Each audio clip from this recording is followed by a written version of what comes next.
Hi, you're Hi. listening to Scribble Talk Teaching, a podcast for bid and proposal professionals. My name is Bhaskar Sundram, and I'll be sitting down with our industry veterans to dive deep into the topics that business winning professionals like you can use to help grow your skills and your business.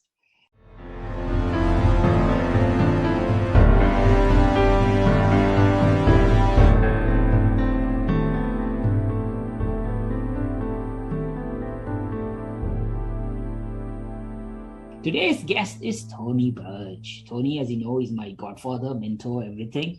And we will be talking about preparing for, participating in, and acting upon the outputs of the final document review, or what we call the red review.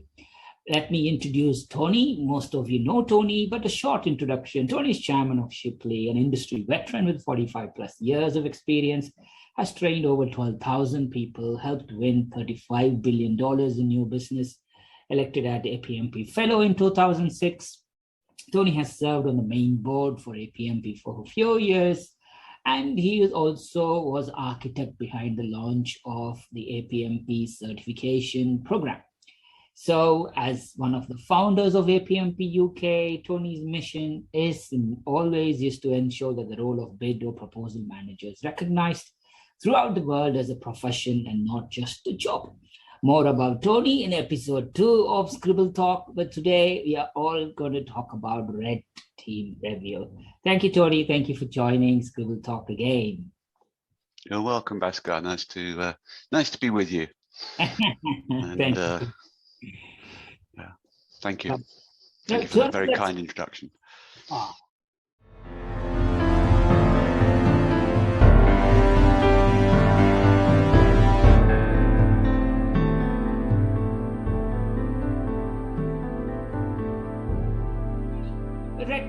Red review, or the final document review, Tony, talks about what's a red review and the final document review.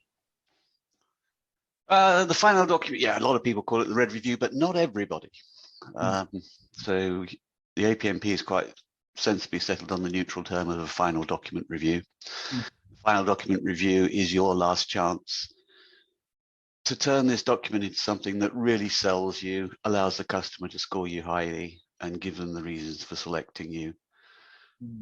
If you don't hold it because of pressures of time, then the first person to review your completed work is the customer, the person doing the scoring or the person making the decision.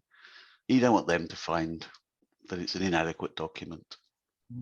So very important, and we'll come across, we're going to talk a little bit about preparing for the review, then selecting the right reviewers, some of the things should and shouldn't do in the review if you're a reviewer.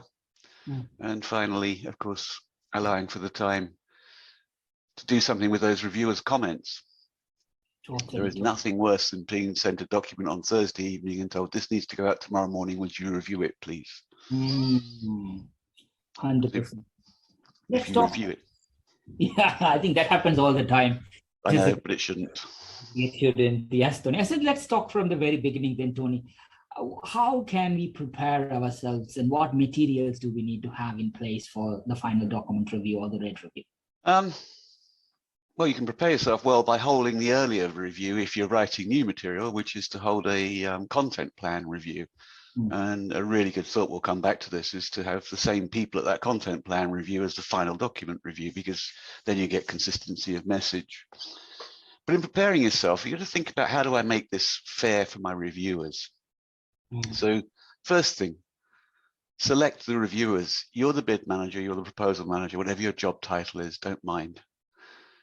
It's your document. At this stage of the game, it belongs to you. You should be the one deciding who's in the review. I find in my experience, many senior people who know nothing about anything have barged their ways into reviews and disrupted whole reviews. No, I want the right subject matter experts reviewing the right things. I want a commercial person reviewing the commercial section, a program manager reviewing the program management section, and so on and so on and so forth. So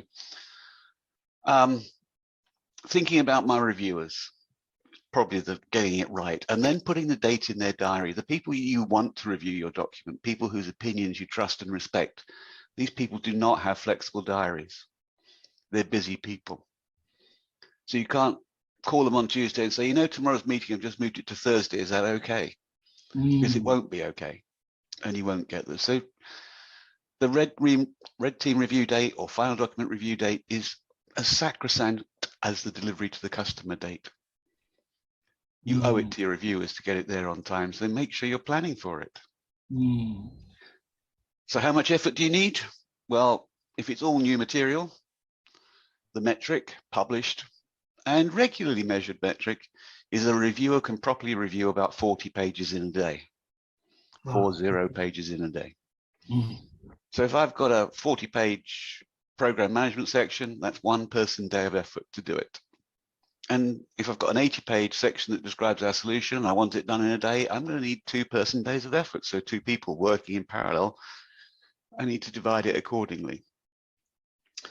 And then 2 other related questions. When you go to the final review as a reviewer, you expect to see the document in its finished final format. How can they review something that says, oh, the pictures are still missing from here, or actually we haven't done a spelling and grammar check because we've got time? Because then what they do is they spend their time looking for spelling and grammar errors, because it's what human beings do. We go into critiquing mode rather than being able to offer suggestions for improvement. We're just in that mode where we're finding things wrong. So you owe it to them to have it as finished as it possibly can be. If they were to say, can't find anything to improve this document, you'd be ready to press the send button and make it go to the customer. The final related question is, do you send the stuff to the reviewers before the review day? And there's one of Tony Birch's common answers to that one is, it depends. Depends how complex it is, how new it is, how much time they've got. Certainly you send them guidelines on what you wanted them to look at, but do they get to see it before they get it on the day in front of them? If they're going to be evaluating and scoring, as well as suggesting improvements, evaluating, mocking an evaluation, then I wouldn't send it to them in advance. You want an objective, quick view as to the way the evaluator is going to look at it. But if it's complex, need to think about it, no harm in sending it a day or 2 before the review.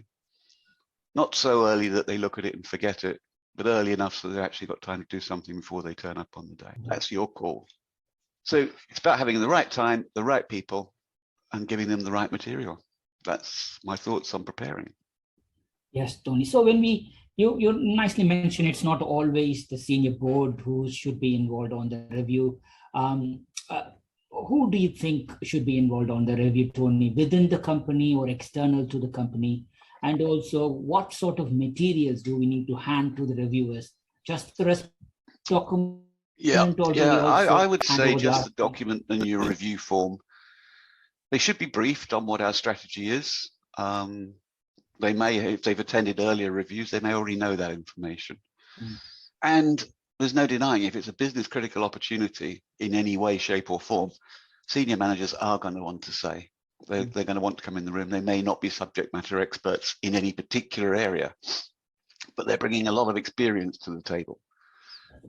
You're looking for a reviewer, someone whose opinion you can trust and respect. Someone, if they say to you, I think you should do this, you're not going to question it. You're going to actually say, if that's what they think, then that's what I'm going to do. And if senior people want to attend your review, they can add a considerable value by continuously reviewing the executive summary and making that part of the proposal. If you're submitting one, making that as good as it possibly can be, customer focused, selling you. But what you do want is people who are knowledgeable about the customer, what they're looking for, people who know about our business. So there's ways we can talk about other proofs of capability in our organization, or even slightly different offerings, and knowledgeable about what the competitors are likely to be doing. They can be briefed on this, but it just helps if they have the knowledge. And as I said before, give them a review pack before or on the day. This is how we're going to do it. This is my instructions. This is what I want you to do. This is how I want you to record your comments. And I just cannot become a fan. I know it has a place in the world. I cannot become a fan of tracked changes in Microsoft Word. That is probably I don't know about you guys, but for me, all I do is accept all the changes and then read what's on there because it's easier that way. Yes, Tony. So, Tony, would you suggest, thank you, Tony, for this. Tony, would you suggest to have multiple reviewers for a tender document, or would you suggest one reviewer?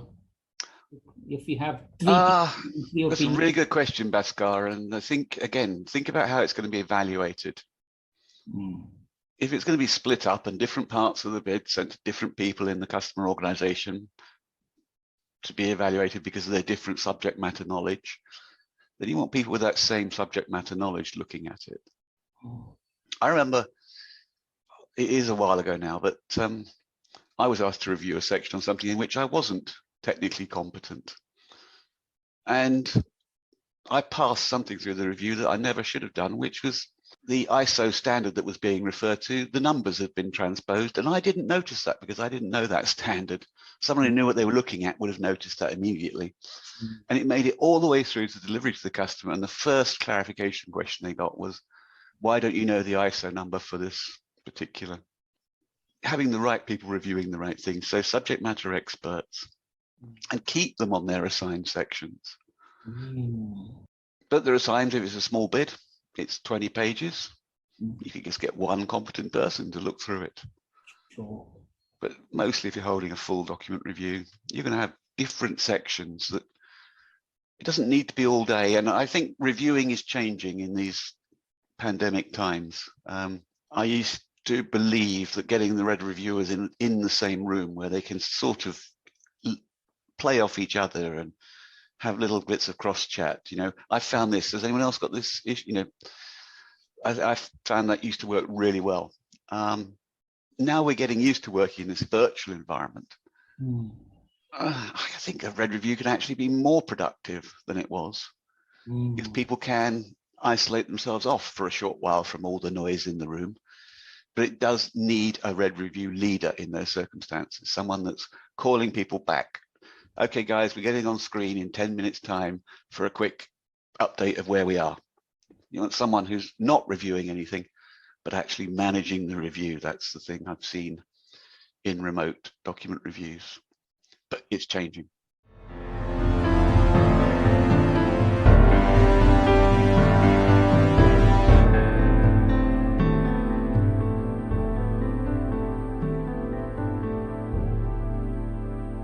Totally, Tony. I think COVID has had a lasting impact in the way how we approach proposals.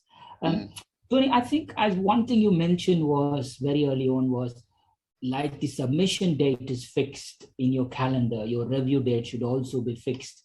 Yes. Do you have an approximate timeline for if the review date is, say, X date? When do you think so if the submission date is X date, X minus what date should be the review date, Tony? The rule of thumb, and I don't know where this has come from, but it's survived all the way through to the APMP's body of knowledge as well. The rule of thumb I've always been told is save 10 to 20% of total time following the review to make amendments after that review. So if you've got 10 days to hold the bid, you want between 1 and 2 days. If you've got 50 days, multiply it by 5, you've got a week or 2. There's nothing worse for a reviewer than giving you feedback and comments and then finding that, oh, I haven't got time to integrate them, I haven't got time to do that. Well, then my review effort's been a waste of time. And there's nothing worse than having a good person come to a review and come up with a really good idea and you not having the time to do it. Because in doing it, the reviewer's gone through, they've reviewed their section, they've looked at compliance, they've looked at responsiveness, they look at does it sell us, they've given you some improvement recommendations, and you sit there and think, yep, that makes it sell better. Oh, now I haven't got time to spelling and grammar check it, and a rubbish document goes out the door. So you've got to think about all those activities. These days, there's less production time. The days when you used to have to print 50 copies or 100 copies of a bid, that used to be most nauseating, sitting and watching the printer churning out. But yeah, between 10 and 20%. So by default, Bhaskar, I put 15% in and see where it turns out and see if that works out to be a Thursday morning or a Monday morning or a, and then apply my judgment accordingly. Thank you, Tony. Tony, I think if we kind of split the red review into, say, a comprehensive review and then what we call a brief or a summarized version of a review, what should be the components of a comprehensive review, and at the same time, what should be the components of what at the very minimum just do these 3 things for a summarized review? Anything? Yeah, I think the very comprehensive reviews, the ones that I've been involved in that have been, I would say, truly comprehensive and work well, the reviewer has actually given 2 tasks, parallel tasks. One is to score what they see on the page on the same sort of basis as the evaluator might. So a typical UK government bid, for instance, they have a scoring criteria out of 5. You can score from 1 to 5 or 1 to 4 or 0 to 6, You need to try and understand that and say to the evaluators, what I want to do is I want to score 5 out of 5 for every answer. So I'd like you to look at it first in a comprehensive review and say, if you were an evaluator, would it score 5 out of 5? No.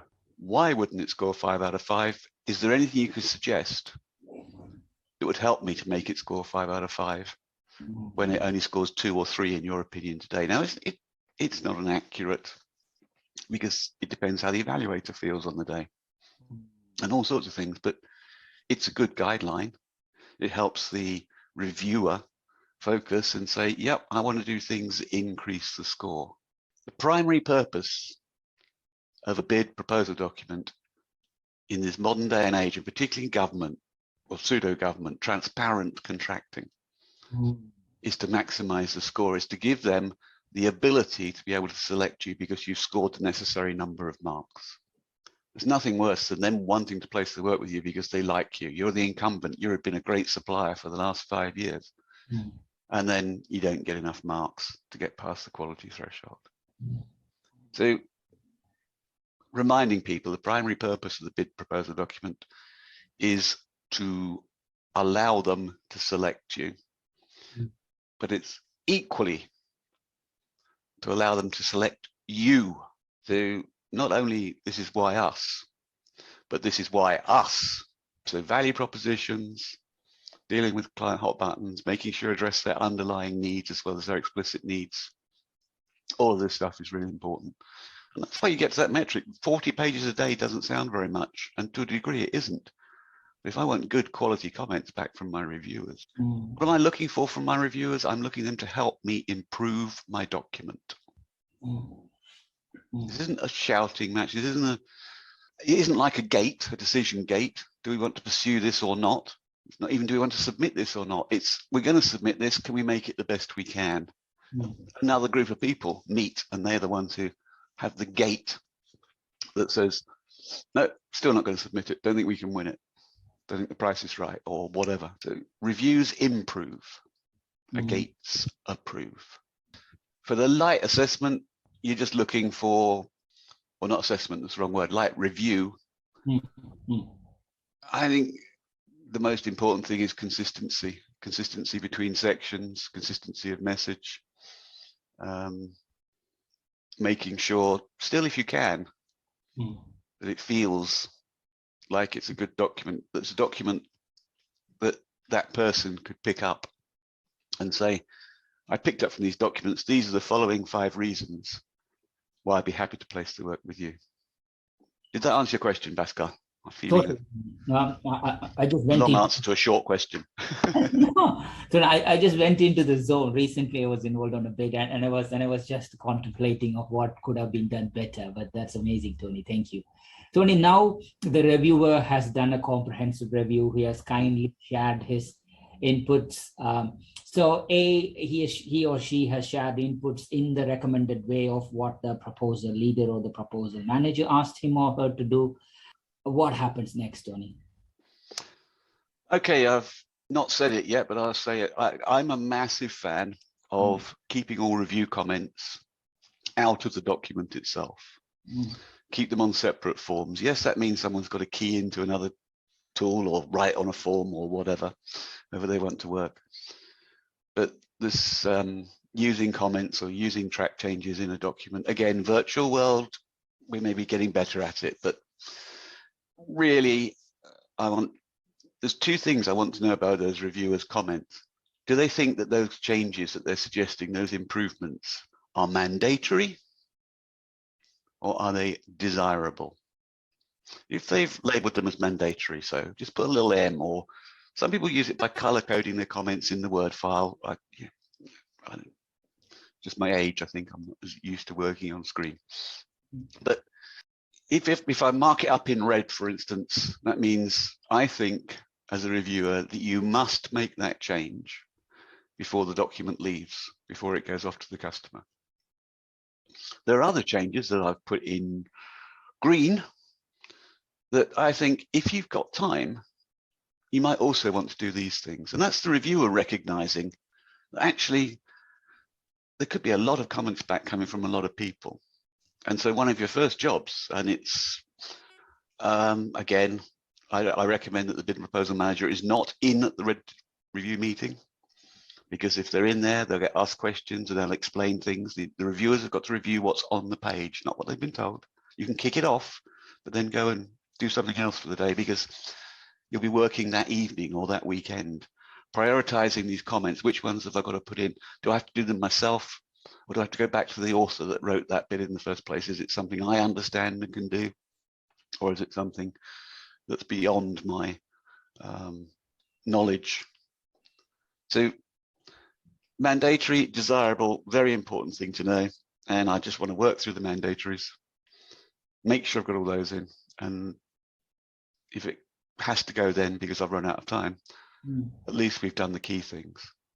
And by asking the reviewer to mark it as mandatory or desirable, you're asking them to think carefully as well.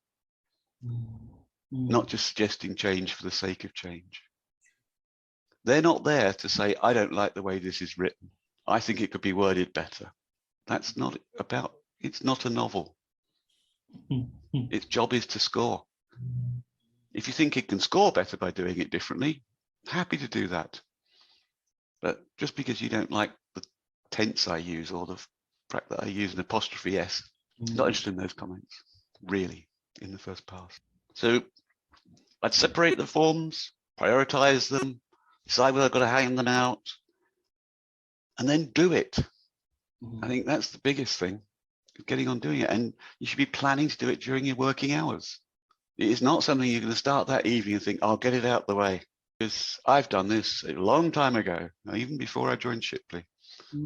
I was revising a bid into the early hours of the morning. I can't remember, it was 3, 4 o'clock in the morning on a computer. And I'm thinking, I've got all these versions. I've got 20 something versions here. In those days, didn't have a lot of disk space. So I thought, I've got to get rid of the old versions so that I've given myself some disk space back.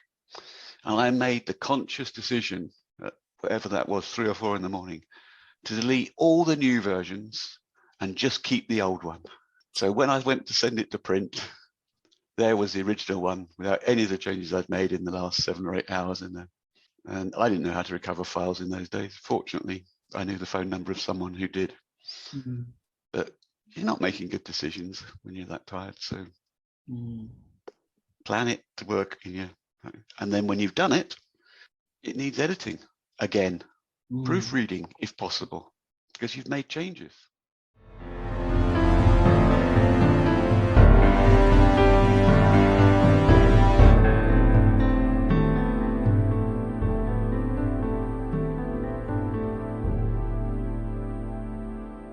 Thank you, Tony. That's really, really useful. Tony, I think one of the things that you mentioned was, reviewers providing feedback, which is like on the scoring side. And then it's also about recommendations. Is there any kind of slight differences between feedback and recommendations for improvement, Tony? Or they both go hand on? I don't think I'm probably inferring that there is, but I guess there is, Pascal. The only thing, if I'm running a red team, leading a red team, I will say to the reviewers, and I want your feedback to be motivating. What you don't want is someone to come in and say, I've read this through, it's total rubbish. We need to change. That's not going to make someone feel like I'm going to go away and be motivated to make these changes. So some really good stuff in here. I can see how we've done this. I can see how we've done that. Really admire the attempt to do this. I've got some suggestions for improvement. I think we can make this even stronger by just doing it in a positive way. And again, I think that's where virtual reviews are helping, because you can get people on for a quick 15-minute debrief without having to drag them all to an office building. And the review team can give them a quick overview of, this is what we found, this is what we thought, and automatically delete any comments that say this needs rewriting, because that is about the most unhelpful comment in the world. I'm not psychic. I don't know how you want me to rewrite it. So tell me how to rewrite it. If you can't tell me how to improve it, don't tell me it needs improving. That's well said, Tony. I think time and time again, we do receive documents that said, I don't understand. What's this about? Yeah, you're right. I think, sometimes it's very rude, one line, one word type of feedbacks. But yes, so let's go back into where we are, Tony. I think now the feedback is being given, and it's the reviewer handed it over to the proposal lead on this, and he or she is now making the corrections based on the feedback, Tony. Then what happens, Tony? Will he or she come back to the same reviewer and say, hey, I've done this, now give me whether I've got the score again? Do you do a second pass on the scoring, or would you just do a very quick skim read, or what do you do? Do you do a second pass? Personally, in all the years I've been involved with final document reviews, that's happened once. That was a very business critical review. This opportunity was more than 50% of this company's turnover. They'd been the incumbent, so we felt it was worth investing the time in getting a set of evaluators to reevaluate it. And to come to a point you made earlier, actually, Bhaskar, should you use in-house experts or external experts? The first pass, final document review, was done by in-house experts because it was helping to improve it. The second, I would argue, wasn't really trying to help to improve it. It was a mock evaluation. And just having someone independent outside of the organization looking at, here's the question, here's the answer. No, I can't find the answer to that bit, therefore I can knock that score off. And they spotted a few things. They weren't big.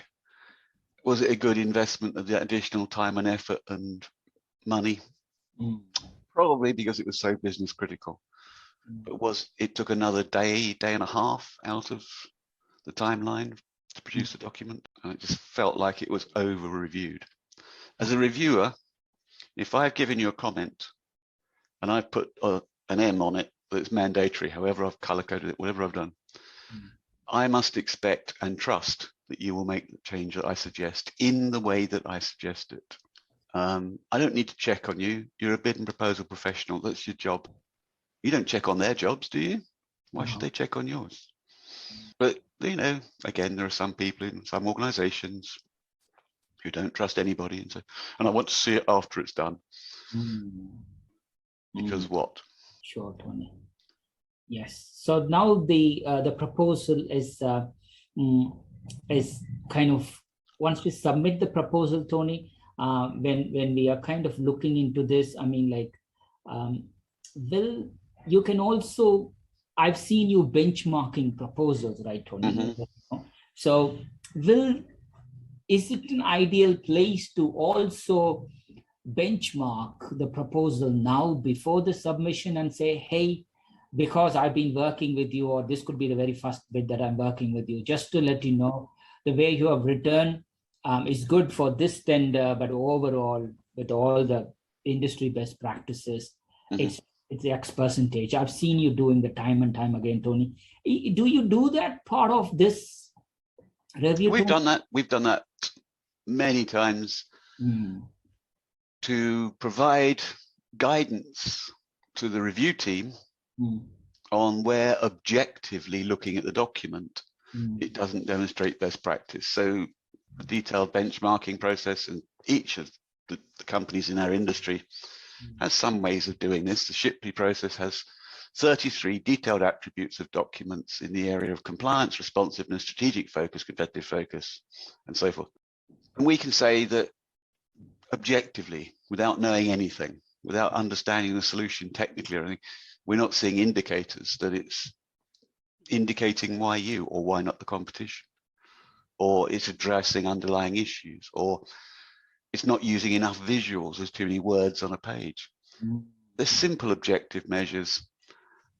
Sometimes they're helpful to the review team. Sometimes I would say they could equally be a distraction to a review team, because what we can tell you from where we look at bids and objectively score them like that, against the best practice statements you referred to, those that score highly in the 33 detailed attributes across the 7 areas, those that score highly tend to be winning bids.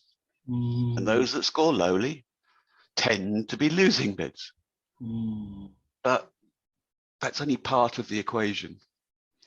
And benchmarking is a lot more useful as a measure of which direction are we going in, rather than this one particular document. So if we benchmark, let's say you're a company that does 50 bids a year, 1 a week, and you benchmark 10% of those or 20% of those over a year, and your scores are consistently going up, then that implies that you're getting better at doing what you need to do in order to put a winning bid together and learning lessons rather than just doing bid after bid after bid. So benchmarkers, they need to put in a context. What we're saying is, on that day, seeing that particular proposal in that particular format, this is how it scores against objective measures of best practice. Wow, Tony. Yeah. It helps, but it's hardly got enough time to write bids, let alone do all this, Bhaskar. Yeah, well said, Tony. I was just about to say that. I think that recently there was a survey that came out that said the average time for a bid in the commercial, especially on the States, is now 2 days. Right. Especially on the IT software side.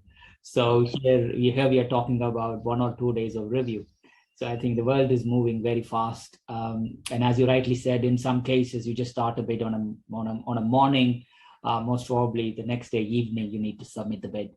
So that's a necessity. That's going to be for a fairly standard product of a fairly standard price, because you can't be imaginative in that timeline.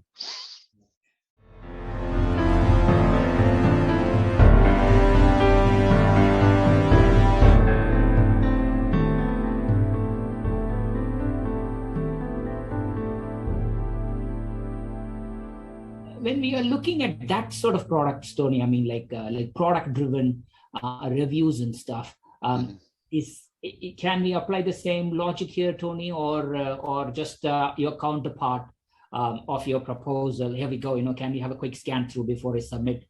How does I think that's your light scan you talked about earlier, Bhaskar. It's I would still want it reviewed by someone for stupidity, but it will be mostly reusable text, boilerplate, because simple productivity metrics tell you can't do much more than a few pages in that day. And if it's the same old, there's no point in putting it through a review because the process says it should be reviewed. If all I'm doing is seeing a different customer name, but otherwise a near identical offering, I'm not going to add any value as a reviewer. That's not a good use of my time. Correct. But I would make sure our boilerplate library, or whatever tool we're using for that, is up to date. And I would organize regular reviews of the stuff that gets reused to see if it can be improved. Nice, Tony. Well said. Tony, I think reviewers are different breed of people, right? I mean, so in your opinion, if you're writing a job profile or a job responsibilities or a job description for a reviewer, what do you think should be a reviewer's characteristics? They've got to have the persistence. It's not the most interesting thing in the world, sitting and reading what someone else wrote, trying to understand it, trying to formulate how it could be improved. But as I think I mentioned before, I'm looking for people, firstly, what they're reviewing, they've got to understand.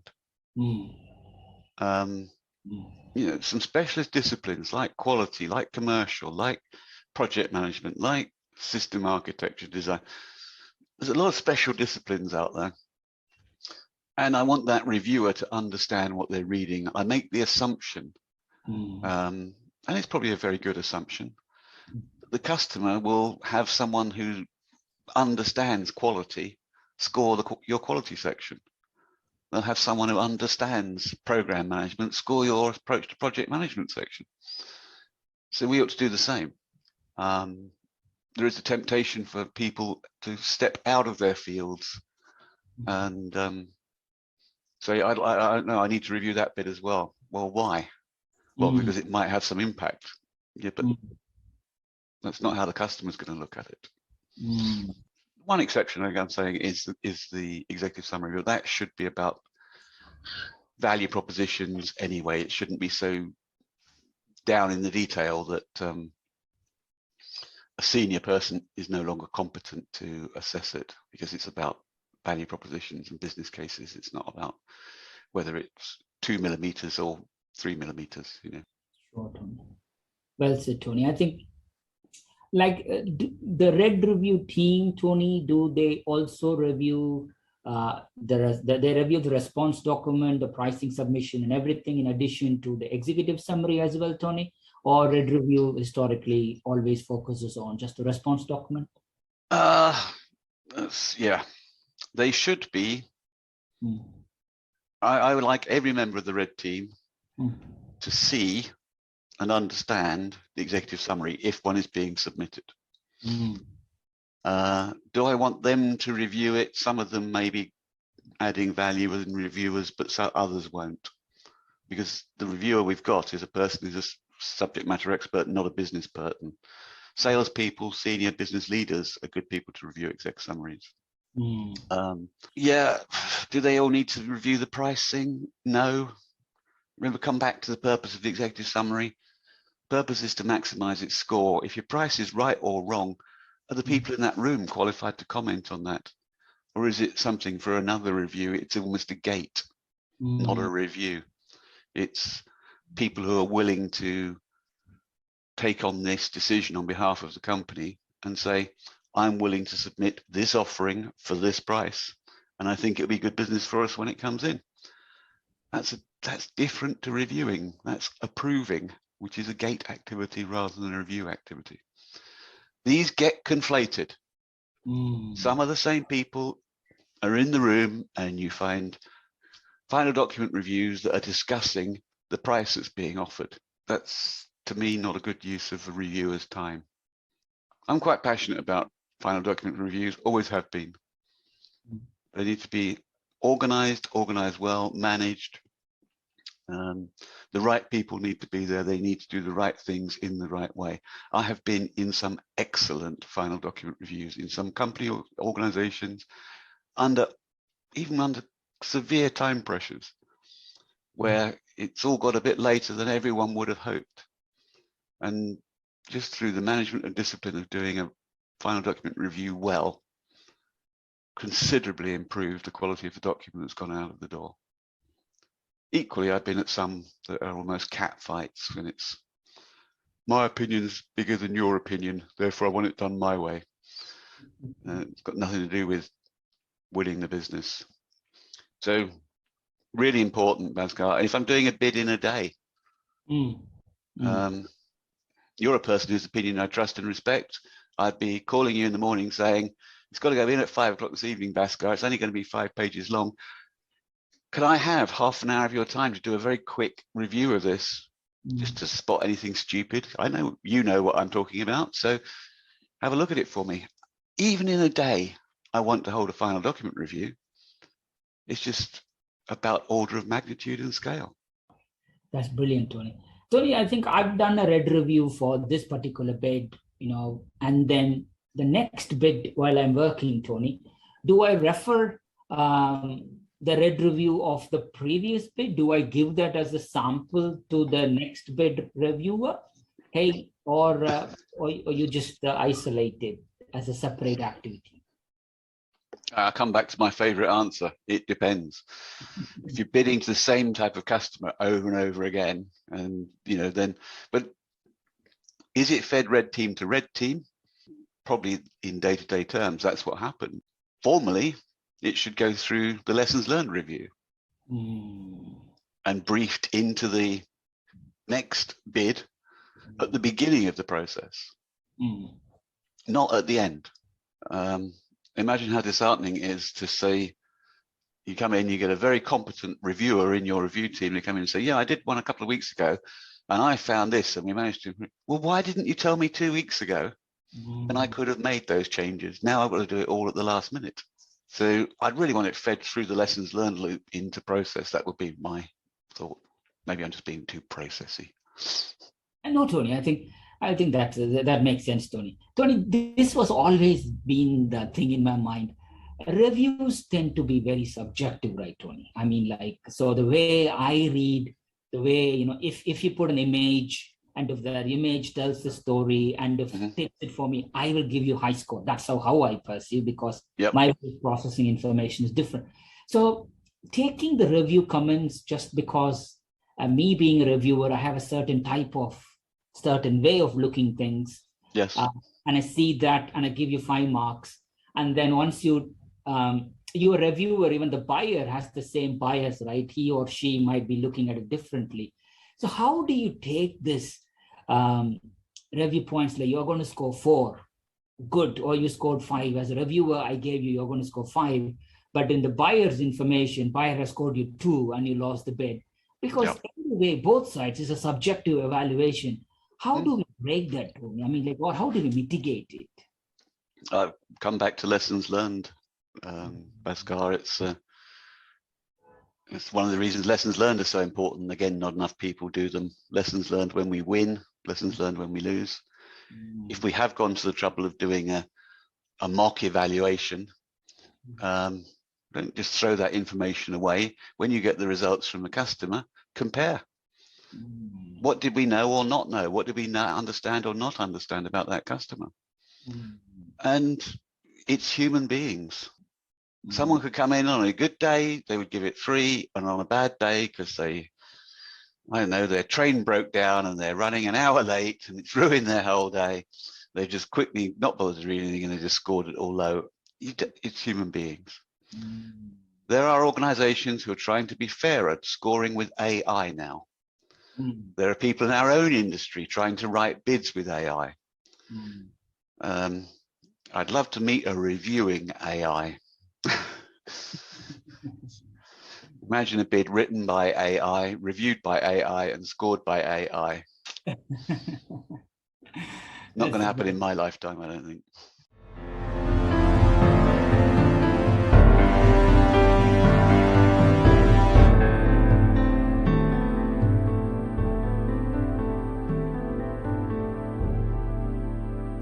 I think interestingly, Tony, I think recently we started to do on the pricing side an AI pricing bot kind of a thing, and also what we kind of started to work on what we call the capture bot, which is kind of as the time goes down in the way tenders are written.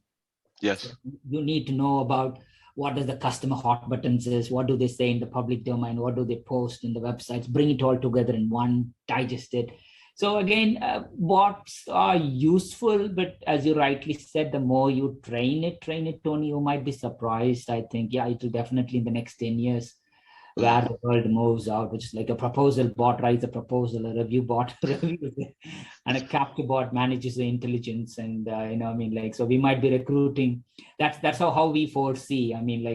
I need 3 proposal bots and a capture bot, please, rather than I need 3 proposal coordinators and 3 proposal managers. Yeah.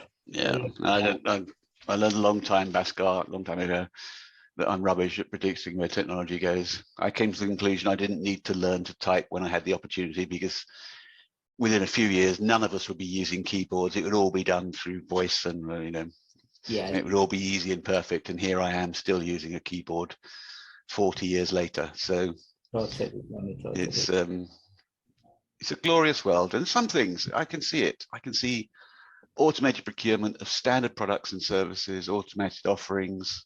The sort of stuff we're talking about coming to a review is new, is maybe a bit conceptual, maybe something a bit risky, not been done before. We'll always need people in the loop for that, because in the end, it's someone's money being spent. If that's the bottom line, it's someone's money either being won or lost. Well said, Tony. Tony, just in summary, thank you for sharing about the final document review or the red review, Tony. We talked about how can we prepare ourselves, what materials do we need, how do we prepare reviewers, so and so. Just as a final note, Tony, guys, if you don't do this, just do this as a bare minimum, or as any final thoughts for you regarding red review, final document review? Go through the steps, Bhaskar. I mean, think about it early. Prepare yourself, pick the right reviewers, get the right information to them in the right timelines. Make sure they know what they're doing on the day. Make it easy for them to do it. I said there's a slight change happening now with virtual worlds that we're all learning, and we learn month by month, I guess. And then make sure you do it. Make sure you finish it. It's well, and then apply lessons learned, I guess.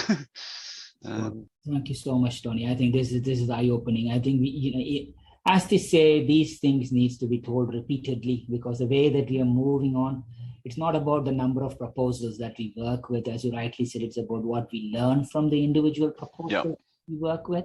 And reviews kind of brings that, okay, this is what's different in this bid. How can I lift and drop in the new bid and try to continuously improve? And listening from you is always a privilege, Tony. Thank you so much. It's always nice talking with you, Bhaskar. And if we can share this through your wonderful media and Scribble Talks, then the more people that can hear it and understand, we're professionals. We're not just playing at this stuff. We are learning lessons. We are learning as a profession, and there's probably better ways of doing everything we do. And the people who are doing that and benefiting from it are not sharing it yet because they've got a commercial advantage. But it will come out. Thank you so much, Tony. Please do inspire everybody, as you always do. You are my, as he told you, my everything. I wish you all the good health and happiness, Tony. Stay healthy. And definitely you will be back for another topic to talk about this. All the best to you, your family, and everybody that's taken the time, energy, and effort to watch this. To our listeners, thank you so much for tuning in. Please visit batchuscribble.com/podcast to listen to this episode and check out any of our other previously recorded episodes. If you've enjoyed today's interview, don't forget to subscribe, review, and share the Scribble Talk podcast. We hope you'll check out our next episode where we interview another industry expert and special guest. Until then, it's Ashley Kays, Bhaskar Sundram, signing off.